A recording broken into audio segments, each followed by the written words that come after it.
So hey guys, in this video you're going to learn about how big deals and small deals, you can look for them in exactly the same way.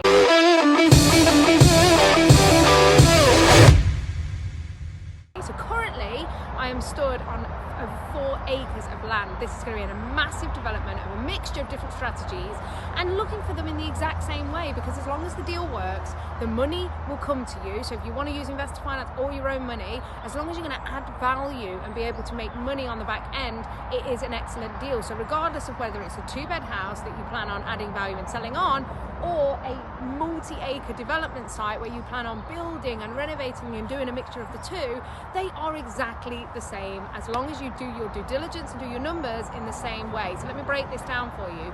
You need an excellent power team like architect, planning agent, and looking at deals like this. The only thing that changes slightly is the fees and the people that you're going to have to deal with. For more smaller developments, you'll only have a certain number of your team. Maybe that's your agent that you're dealing with to purchase, and then your build team and managing that through to completion if you're selling it on the back end.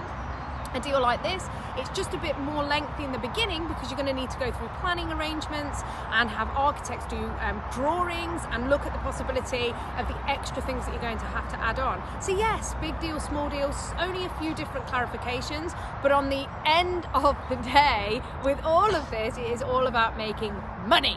So if you want to know more about this, more content coming every single day, make sure you subscribe to the Real Life Group channel, get yourself notified when new videos are coming out every single day to make your financial freedom using property as a vehicle.